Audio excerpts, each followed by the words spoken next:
Seri ketiga Bukek Xiansu. Cinta Bernoda Darah. Audiobook, novel silat. Cerita, Ho Ping Hu. Bab 42. Pada hari kedua, pagi-pagi sekali ia sudah tiba di puncak paling tinggi dan selagi ia meneliti keadaan sekelilingnya, tiba-tiba ia mendengar tetabuhan Hin yang nyaring, merdu dan halus. Sejenak kagetlah suling emas karena ingatannya melayang-layang, mengira bahwa Bukek Xiansu berada di tempat ini. Akan tetapi ketika ia memperhatikan, ia segera mengerutkan keningnya. Suara alat musik yang Hin yang ditabuh ini, sungguh pun cukup nyaring dan merdu, namun memiliki gaya yang liar dan iramanya merangsang. Betapapun juga, harus ia akui bahwa tenaga yang keluar dari suara Hin ini cukup hebat, menimbulkan rangsang yang mendebarkan jantung dan bagi orang yang kurang kuat tenaga batinnya, tentu akan roboh di bawah pengaruh suara itu. Kemudian suling emas tersenyum dan teringatlah ia akan Siang Moyu Sini, seorang di antara Tian Te Liok Koai, yang dapat mainkan yang Him seganas ini. Ia ingat bahwa dahulu wanita iblis ini telah merampas alat musik yang Him dari tangan Bukek Xiansu dan agaknya ia telah mempelajari alat musik itu, disesuaikan dengan ilmu untuk menyerang orang, baik melalui suara yang Him maupun dengan cara mempergunakan alat musik itu sebagai senjata. Diam-diam suling emas menghitung-hitung dan memang hari itu sudah tiba saatnya perjanjian para anggota Tian Te Liok Koai mengadakan pertemuan untuk mengadu ilmu di puncak Taishan. Karena suara yang Him dari Siang Moyu Sini itu merupakan panggilan atau tantangan, untuk sementara suling emas menunda urusannya mencari dua orang asing dan kini ia mencabut sulingnya, meniup dan melakukannya sambil melangkah lebar ke arah datangnya suara. Sungguh ajaib suara yang terdengar di hutan-hutan Gunung Taishan pada saat itu. Kalau ada orang mendengar suara ini tentu akan mengira bahwa suara itu bukan sewajarnya, mungkin para iblis hutan sedang berpesta. Suara suling mengalun, bergelombang turun naik mengelus perasaan, menyegarkan akan tetapi juga memabukkan karena memiliki daya serat yang menghanyutkan. Suara ini mengiringi atau diiringi suara berkenceringnya yang Him yang diseling dengan melodi yang jelas satu-satu dan nyaring, namun bukan main hebatnya suara ini karena setiap bunyi ting. Dari selai kawat yang disentil jari, cukup kuat daya serangnya untuk membuat jantung lawan putus. Perpaduan suara musik yang aneh dan bergema di seluruh hutan, menari-nari di puncak pohon, bahkan menembus dasar jurang yang paling dalam. Pertandingan jarak jauh yang dilakukan dengan suara. Itu benar-benar amat menarik. Kini suling emas tidak melangkah lagi, melainkan berhenti dan berdiri tegak. Mukanya agak merah dan dari belakang kepalanya tampak uap putih tipis. Ini menandakan bahwa Siang Moyu Sini sudah memperoleh kemajuan pesat sehingga untuk menghadapi suara yang Him itu, suling emas tak boleh bersikap sembarangan dan harus pula mencurahkan perhatian dan mengerahkan tenaga sinkang. Akan tetapi, begitu pendekar sakti ini memusatkan tenaganya, suara yang Him makin menjadi lemah seakan-akan terdesak suara suling yang makin melengking tinggi itu. Anehnya, daun-daun pohon yang masih hijau segar, yang tumbuh di atas kepala dan di dekat suling emas meniup sulingnya, tiba-tiba rontok satu demi satu, melayang-layang ke bawah dengan gerakan aneh dan lucu seakan-akan daun-daun itu menari-nari mengikuti bunyi irama suling. Akhirnya suara yang Him itu berhenti dan terdengar keluhan, lalu disusul suara Siang Moyu Sini dari jauh. Suara itu terdengar lamat-lamat akan tetapi cukup jelas. Suling emas, saat mengadu kepandaian adalah malam nanti kalau bulan sudah muncul. Aku hanya main-main, kenapa kau sungguh-sungguh? Suling emas juga menghentikan tiupan sulingnya dan ia menarik napas panjang lalu tersenyum. Kata-kata itu tak perlu dia menjawabnya. Ia tahu bahwa untuk menghadapi malam pertemuan bulan 5 tanggal 15, yaitu malam nanti di mana akan diadakan pertandingan untuk menentukan tingkat masing-masing, Siang Moyu Sini berusaha untuk mengukur keadaannya.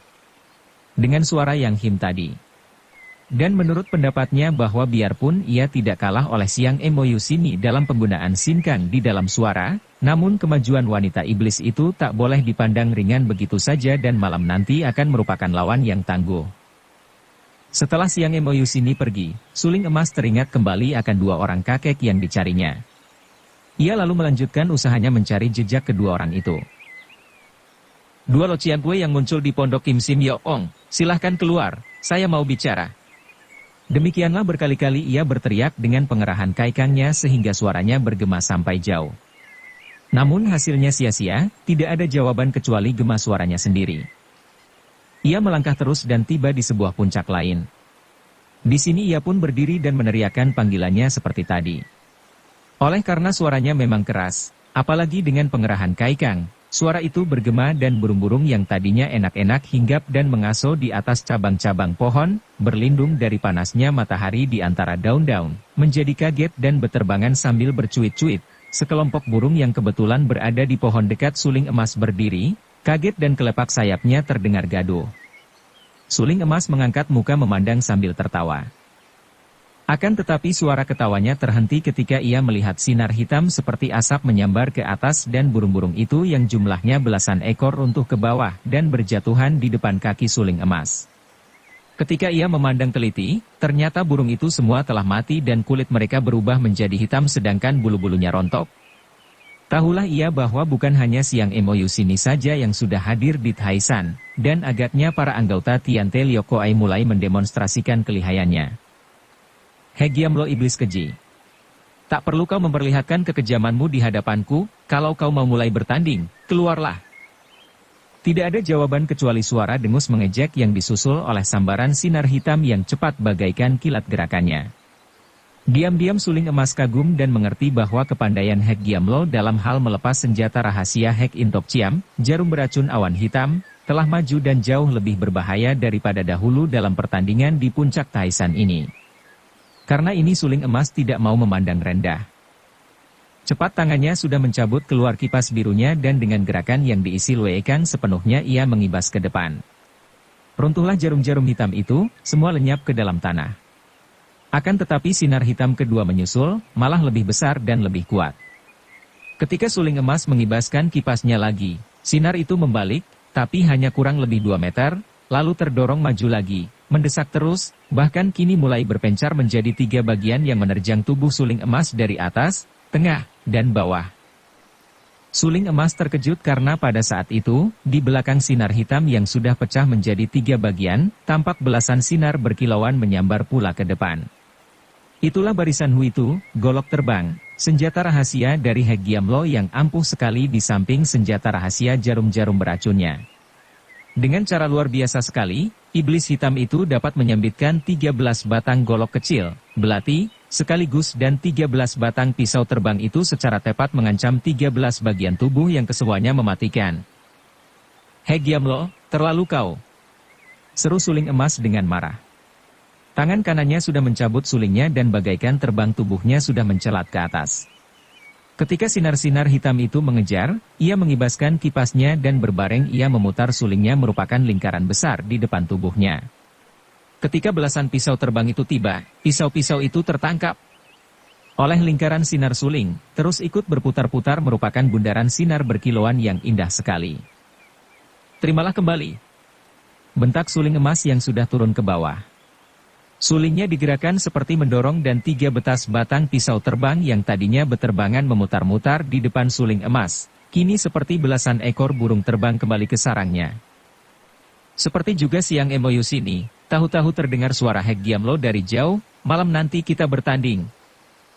Suling emas mendongkol sekali akan tetapi ia tidak mau mengejar karena memang saat yang dijanjikan adalah malam nanti kalau bulan purnama sudah muncul menyinari bumi. Ia berjalan terus mencari 2 orang kakek sakti yang aneh dan kejam. Diam-diam ia merasa khawatir juga. Dari peristiwa tadi ia mendapat kenyataan bahwa Siang Emoyu Sini dan Hegiamlo sudah memperoleh kemajuan pesat dan jauh lebih berbahaya daripada dahulu. Tentu iblis-iblis yang lain, Itgan Kaiong dan kakak beradik Toat Beng Koaijin dan Tok Sim Lotong juga telah memperdalam ilmu-ilmu mereka. Dia tidak gentar menghadapi mereka, akan tetapi siapa tahu, kalau 2 orang kakek asing yang baru muncul mengacau di pondok Kim Sim Yoong itu membantu para iblis, sukarlah untuk mencapai kemenangan.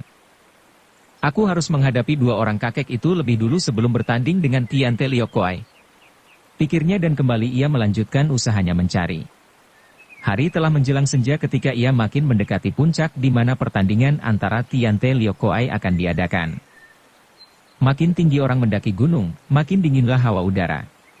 Suling emas juga sudah mulai merasa dingin, apalagi menjelang senja itu, puncak Taisan diliputi kabut yang cukup tebal.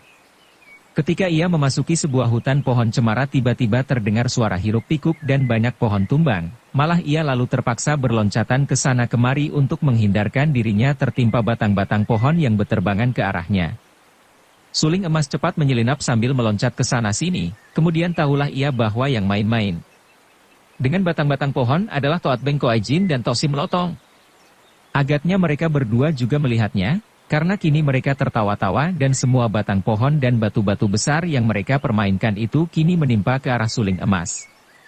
Pendekar ini memperlihatkan ketangkasan dan kegesitannya. Biarpun ada hujan, pohon dan batu-batu besar, bagaikan seekor kera ia menyelinap dan mengelak ke sana-sini. Demikian cepat dan ringan gerakannya sehingga bajunya saja tak pernah tergores cabang pohon yang menimpanya bertubi-tubi. Dua iblis liar, beginikah cara kalian menandingiku? Suling emas membentak dan sudah siap untuk balas menyerang. Akan tetapi sambil tertawa-tawa dua orang iblis itu melarikan diri, dan suling emas tidak mau mengejar mereka. Ia melanjutkan perjalanannya, sementara itu cuaca mulai menjadi remang-remang dan hawa udara makin dingin. Puncak tertinggi sudah tampak menjulang tinggi di depan matanya. Ia sudah mulai putus asa untuk bisa mendapatkan dua orang kakek aneh itu, karena ia sudah tidak ada waktu lagi untuk mencari mereka. Ia harus pergi ke puncak untuk menemui dan menandingi iblis-iblis yang berkumpul, untuk mewakili ibu kandungnya yang dulu ditantang oleh Itgan Kaayong. Akan tetapi tiba-tiba ketika ia membelok, ia melihat pemandangan aneh sekali di pinggir anak sungai yang mengalir deras dari sumbernya. Dua orang kakek yang dicari-carinya selama sehari semalam itu ternyata, tanpa diduga-duga kini berada di depannya. Si kakek putih duduk bersila di tengah sungai, tenggelam sampai sebatas lehernya. Bukan main. Hawa udara begitu dinginnya menyusup tulang, dan air sungai itu pun dinginnya melebihi salju. Akan tetapi kakek ini duduk bersila merendam diri, kelihatannya enak-enak tidur ataukah sedang samadi dengan tenangnya. Akan tetapi bukan, ia bukan sedang tidur atau bersamadi karena mulutnya mengomel panjang pendek. Wah, panasnya, tak enak, sialan benar. Hawa udara begitu dingin, berendam di air gunung lagi, masih mengeluh kepanasan. Adapun kakek merah tidak kalah anehnya. Kakek ini duduk di pinggir sungai, bersila di atas tanah, dikelilingi api unggun yang menyala besar. Jarak antara tubuh kakek itu dengan api yang mengelilinginya kurang dari 1 meter. Seluruh tubuhnya yang sudah merah itu menjadi makin merah. Di depannya terdapat sebuah periuk terisi air yang digodok di atas api, air yang mendidih. Dapat dibayangkan betapa panasnya di kurung api besar sedekat itu, akan tetapi kakek ini malah menggigil kedinginan dan kedua tangannya berganti-ganti ia masukkan ke dalam periuk penuh air mendidih itu, lalu menyiram-nyiramkan air panas itu ke mukanya. Waduh dinginnya, tak tertahankan, huhuhu. Dingin. Alangkah sombongnya mereka ini, pikir suling emas. Ia maklum bahwa kedua orang kakek ini memang sengaja berdemonstrasi seperti itu untuk memamerkan kepandaian mereka. Memang harus diakui bahwa demonstrasi ini jelas membuktikan kehebatan sinkang mereka yang dapat membuat tubuh menjadi kebal akan rasa panas maupun dingin. Perbuatan seperti ini hanya dapat dilakukan oleh orang-orang yang memiliki kesaktian, yang tenaga sinkangnya sudah mencapai tingkat tinggi. Akan tetapi sungguh suatu cara menyombongkan kepandaian yang amat menggelikan kalau kepandaian seperti ini dibuat pamer, apalagi terhadap dia. Karena merasa yakin bahwa dua orang ini sengaja memamerkan kepandaian kepadanya maka terpaksa suling emas harus melayani mereka. Ia mendekati kakek putih yang berendam di dalam air sebatas leher itu. Ah, Lo Cianbue, memang kau benar, hawanya amat panas, membuat orang ingin mandi terus. Akan tetapi aku tidak ada kesempatan mandi, biar kurendam saja kepalaku. Setelah berkata demikian, suling emas lalu membenamkan kepalanya ke dalam air dan tidak dikeluarkannya dari dalam air sampai lama sekali. Biarpun perbuatan ini hanya demonstrasi atau main-main, akan tetapi jelas menang setingkat kalau dibandingkan dengan kakek putih yang biarpun tubuhnya terendam air, akan tetapi hanya sebatas leher, kepalanya tidak. Dan merendamkan kepala ke dalam air sedingin itu, apalagi sampai lama sekali, tentu lebih sukar daripada merendam tubuh saja. Ketika mendengar air itu berguncang cepat suling emas mengangkat kepalanya. Ia maklum bahwa pukulan dari dalam air dapat membuat air bergelombang dan kepalanya akan terancam bahaya luka di dalam kalau tergencet hawa pukulan melalui gelombang itu. Kiranya kakek putih sudah berdiri dalam air yang tingginya hanya sebatas pahanya, bajunya yang serba putih basah kuyup dan kakek itu memandang dengan mata marah. Akan tetapi suling emas tidak mempedulikannya, melainkan segera menghapus muka dan kepalanya yang basah sambil menghampiri kakek merah yang duduk di kurung api unggun dan main-main air mendidih. Kau kedinginan, Lo Cian Wei? Memang hawanya dingin bukan main. Untung kau membuat api unggun. Sambil berkata demikian, suling emas menghampiri api dan memasukkan kedua tangannya ke dalam api yang bernyala-nyala, bahkan membiarkan api itu bernyala menjilat leher dan mukanya. Bocah sombong! Berani kau memamerkan kepandaian kepada kami? Kakek putih membentak marah dari dalam sungai. Wahaha, orang muda, bukankah kau anjing penjaga Kim Sim Yok Ong? Apakah kau menantang kami? Jiwai Lo Cian Wei, aku hanya mengimbangi cara kalian. Sama sekali bukan bermaksud pamer. Aku bukan penjaga, melainkan sahabat baik Kim Sim Yok Ong yang kalian ganggu dengan cara keji melukai banyak orang. Wahaha, ada 8 orang yang mampus, kan? Mengapa dia tidak mampu menghidupkan mereka? Kata lagi kakek merah sambil berdiri di tengah-tengah api unggun. Kailan 2 orang tua benar-benar terlalu. Jiwa ini siapakah dan mengapa melakukan pembunuhan keji hanya untuk menguji kepandaian Kim Sim Yok Ong? Apakah dosanya orang-orang itu dan apa pula kesalahan Yok Ong yang selalu menolong orang tanpa pandang bulu? Tidak ada orang di dunia Kangou ini yang tidak menaruh sayang dan hormat kepada Yok Ong yang berhati emas, akan tetapi kalian ini telah mempermainkannya. Hei, bocah lancang! Siapakah kau berani bicara seperti ini kepada kami? Bentak si kakek putih. Haha, apa peduliku dengan orang-orang Kangou cacing-cacing tiada guna itu? Kata pula kakek merah. Kau siapa, bocah lancang? Orang mengenalku dengan sebutan Kim Xiao Eng, si suling emas. Suling emas, agaknya kau merasa menjadi pendekar muda. Usiamu paling banyak 30 tahun, masih bocah. Mana kau mengenal kami? Yang tua-tua pun belum tentu mengenal kami. Akan tetapi kalau kau mau tahu, aku adalah Lam Kek Sian Ong, Dewa Kutub Selatan, dan dia si putih itu adalah Pak Kek Sian Ong, Dewa Kutub Utara. Nah, kau sudah mengenal kami sekarang, dan kau harus mampus. Si kakek merah ini tiba-tiba menggerakkan tangannya ke arah api dan bagaikan bintang-bintang beterbangan, lidah-lidah api itu menyambar ke arah tubuh suling emas. Suling emas kaget sekali. Baru ia tahu bahwa demonstrasi yang dilakukan kakek ini tadi hanyalah demonstrasi kecil saja, mungkin dilakukan karena memandang rendah kepadanya. Akan tetapi serangan yang dilakukannya kali ini benar-benar hebat luar biasa, merupakan pukulan berapi. Yang luar biasa, mengandung sifat panas melebihi api sendiri. Ia maklum bahwa inti tenaga yang ini amat kuat, ia takkan mampu menandinginya kalau melawan dengan kekerasan, maka cepat suling emas menggunakan kipasnya mengebut sambil meloncat ke sana kemari. Api menyala-nyala yang menyambar itu merupakan api yang didorong oleh tenaga pukulan jarak jauh, begitu terkena dikebut, menyeleweng arahnya dan karena kakek itu terus melakukan pukulan sedangkan suling emas terus mengibas sambil mengelak tampaklah pemandangan yang indah. Api-api itu beterbangan, merah menyala dan padam apabila runtuh menyentuh tanah, seperti kembang api yang dinyalakan orang untuk menyambut datangnya musim semi. Serahkan dia padaku. Seru si muka putih dan tiba-tiba dari arah sungai melayang sinar-sinar putih berkeredepan dan setelah dekat, suling emas merasa hawa dingin yang menembus kulit menyelinap ke tulang-tulang. Kagetlah ia dan maklum bahwa juga kakek putih ini benar-benar sakti.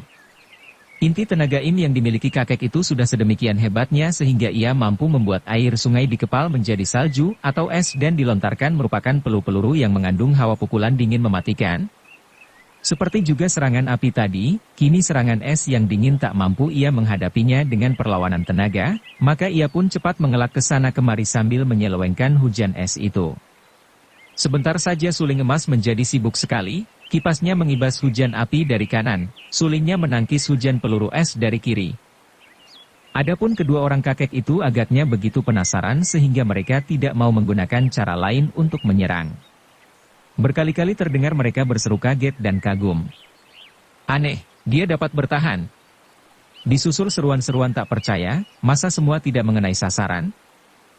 Agaknya karena penasaran inilah mereka terus melontarkan pukulan seperti tadi dan suling emas terus-menerus menangkis dan meloncat ke sana kemari menyelamatkan diri tanpa mampu balas menyerang. Namun ginkangnya memang sudah hebat dan gerakan kaki tangannya sudah sempurna, maka biarpun dihujani api dan es dari kanan kiri, pendekar ini tetap dapat mempertahankan diri.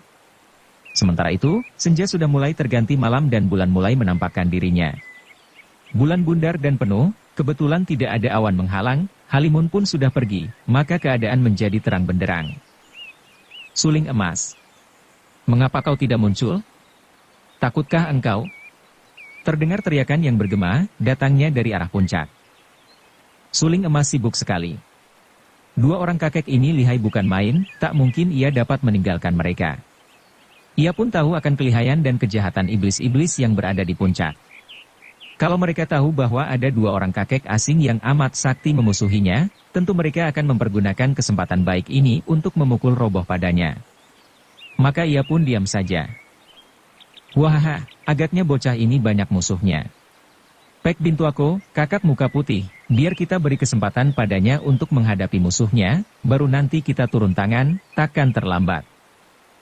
Baiklah, Ambin Xiaote, adik muka merah, kita nonton, sampai di mana kepandaian tokoh-tokoh zaman sekarang.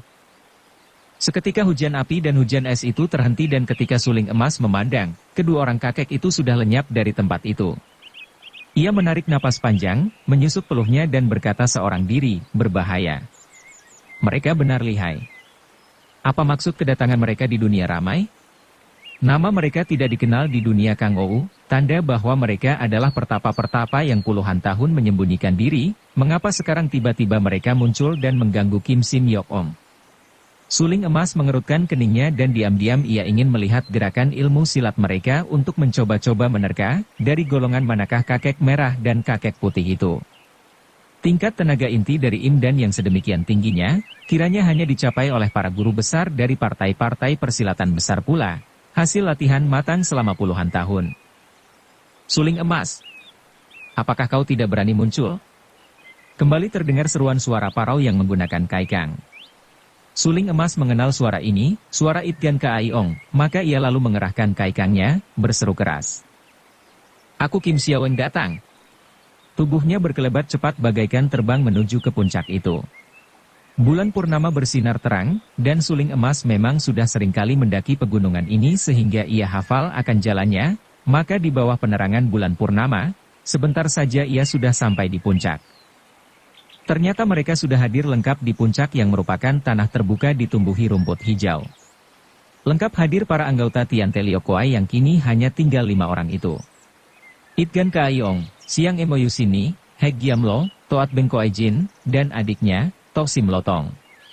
Mereka sudah tidak sabar lagi menanti, dan mengomel panjang pendek ketika akhirnya suling emas muncul.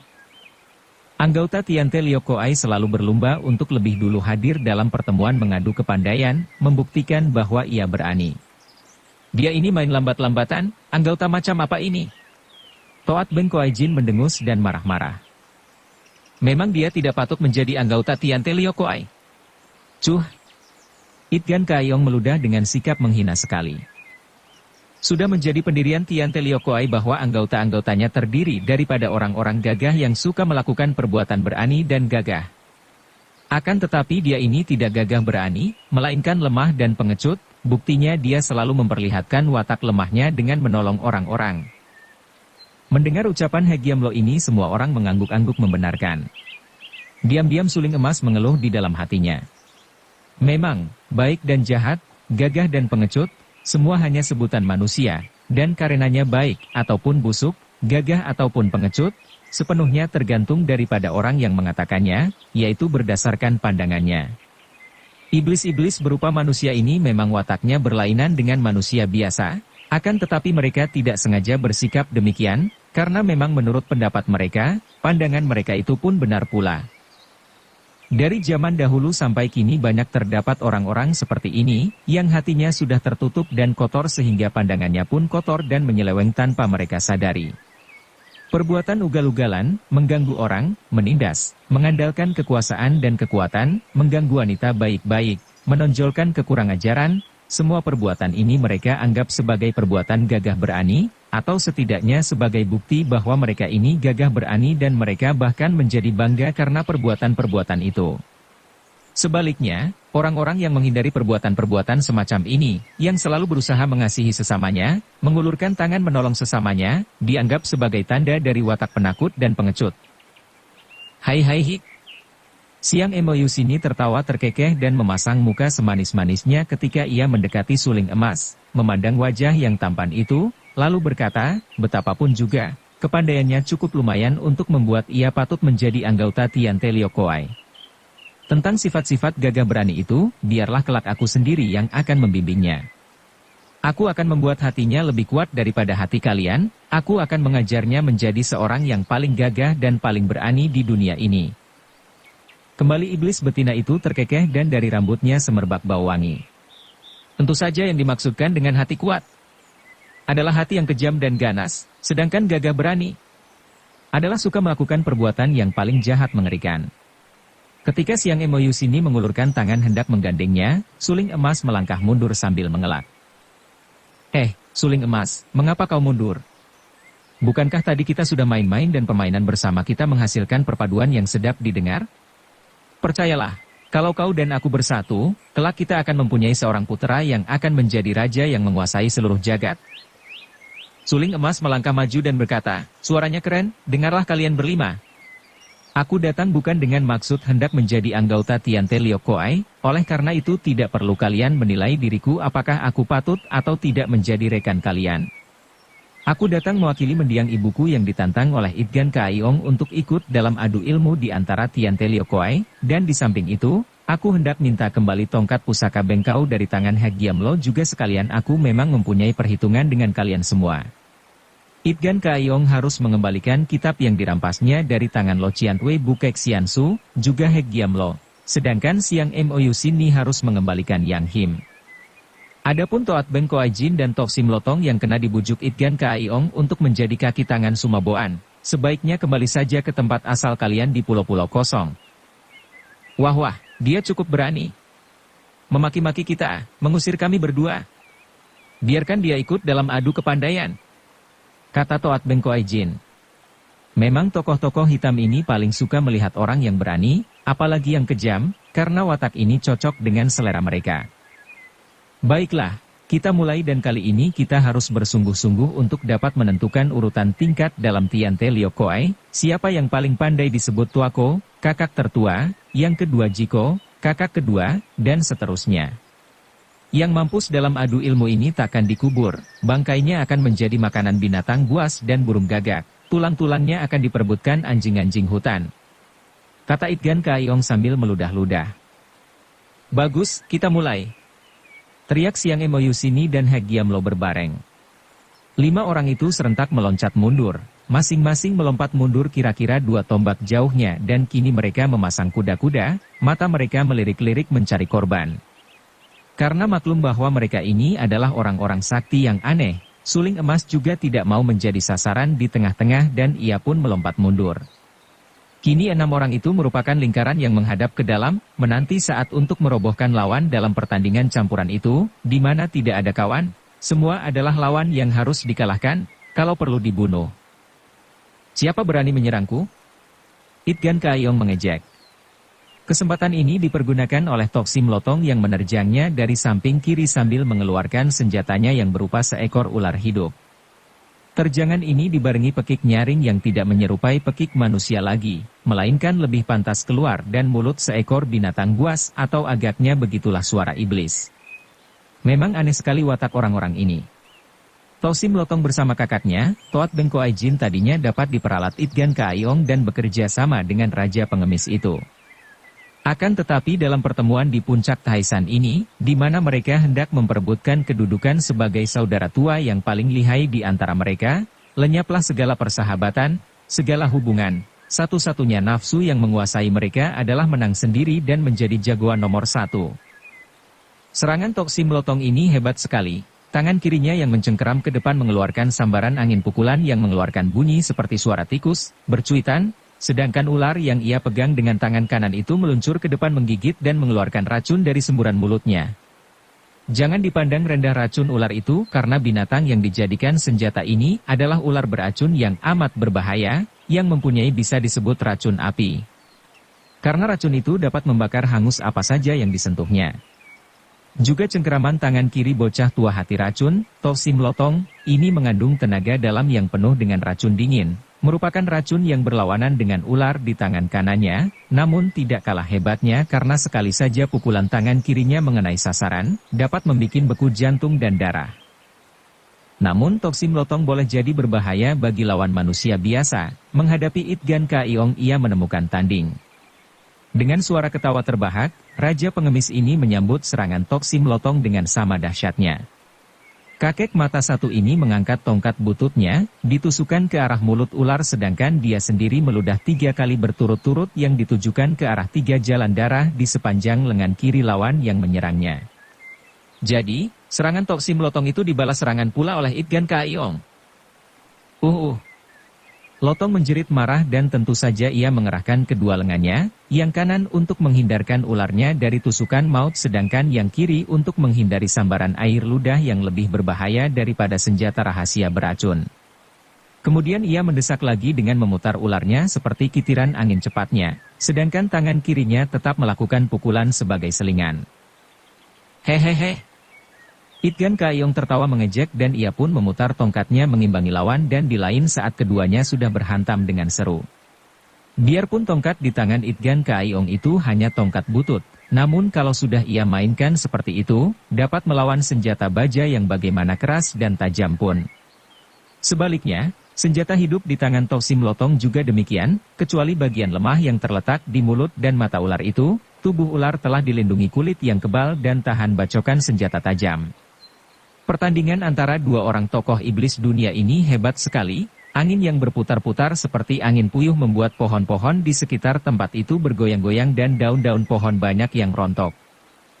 Sementara itu, Hek Giamlo, orang kedua yang sama licik dan curangnya dengan Itgan Kaiong, segera menggerakkan senjata sabitnya yang mengerikan dan tajam seperti pisau cukur itu, tanpa peringatan lagi ia menerjang Toat Bengkoai Jin yang berdiri di sebelah kirinya.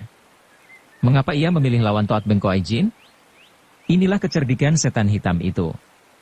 Menurut perhitungannya, dibandingkan dengan Siang Mou Sini, apalagi dengan suling emas, Toat Bengkoai Jin ini adalah lawan yang lebih empuk, maka ia tidak menyia-nyiakan waktu terus saja memilih Toat Bengkoai Jin sebagai lawannya yang ia yakin akan dapat ia jatuhkan dalam waktu singkat. Toat Bengkoai Jin si manusia liar yang gendut berpunuk seperti kerbau itu, bertelanjang baju, menggereng seperti binatang beruang luka, kemudian kedua tangannya mencakar-cakar dengan kuku-kukunya yang panjang runcing. Di lain saat sudah ada 3 buah batu besar dan 2 batang pohon menyambar ke arah Hek Giamlo.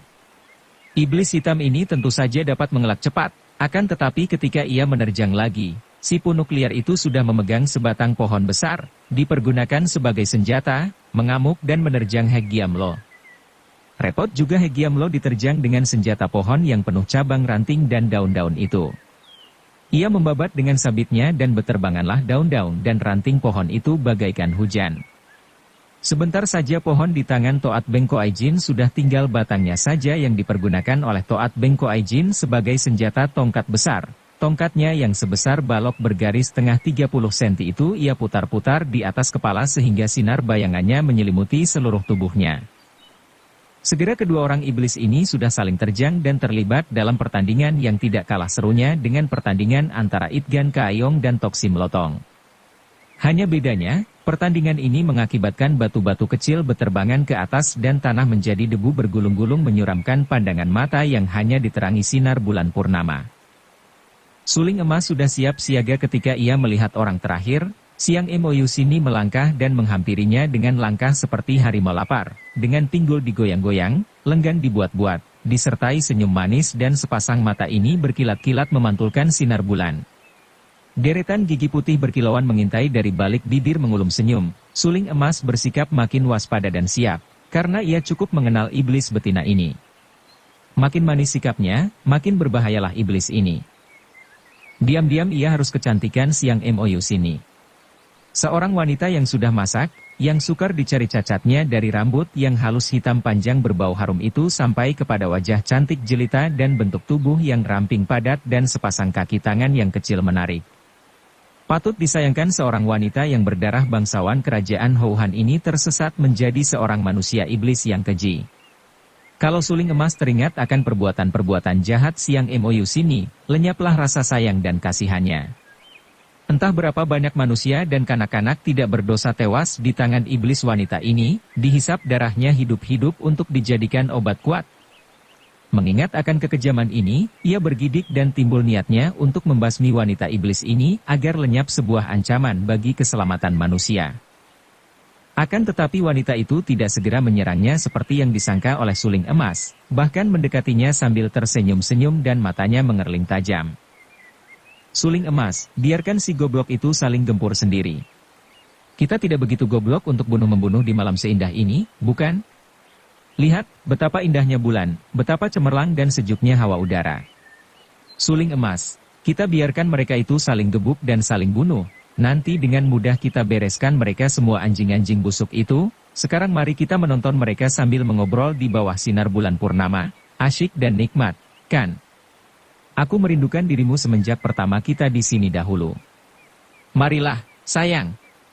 Sambil berkata demikian, dengan bibir tersenyum dan mata setengah terkatup wanita itu mengembangkan kedua lengannya seperti hendak memeluk suling emas. Suling emas melangkah mundur, mengibaskan lengan bajunya dengan marah. Siang MOU sini, simpanlah bujuk rayumu untuk orang lain. Aku bukanlah laki-laki seperti yang kau kehendaki. Lebih baik kau insaflah, tebus dosa-dosamu dengan bertapa dan membersihkan batin. Kalau tidak mungkin aku sendiri yang akan mengantar kau kembali ke alam asalmu. Tiba-tiba sepasang mata yang tadi setengah terkatup bersinar mesra itu terbuka lebar dan sinarnya kini penuh kekejian.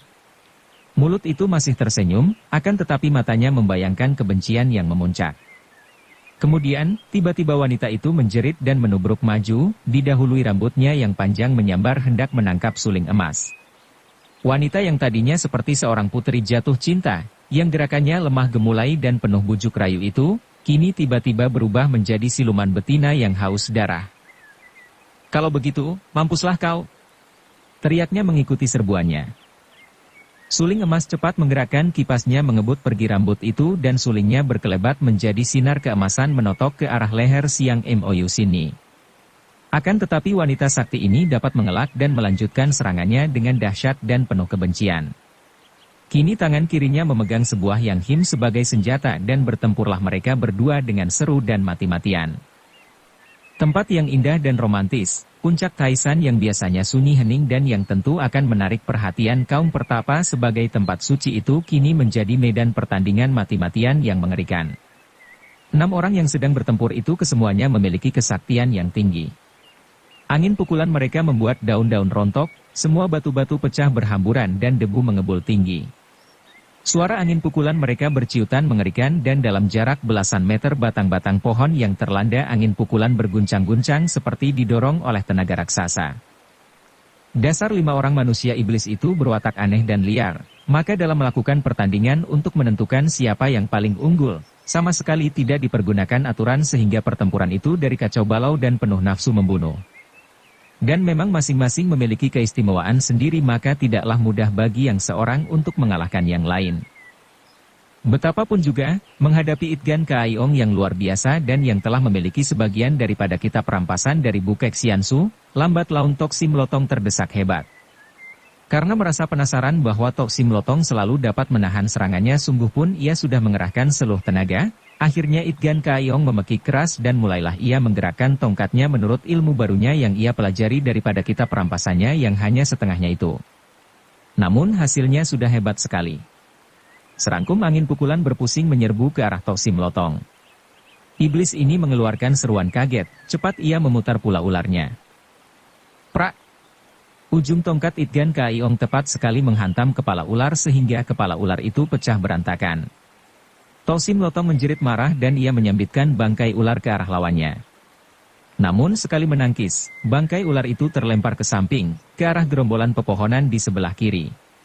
Terdengar jerit mengerikan dan tubuh seseorang yang tak dikenal terguling-guling roboh, sebagian dari tubuh ular itu masuk ke dalam dadanya. Demikian hebatnya sambitan itu. Kiranya orang yang terkena sambitan itu adalah seorang Tosu yang tadinya menonton sambil bersembunyi. Bersambung ke bab 43. Dukung kami dengan subscribe, follow, like, komen dan share. Terima kasih.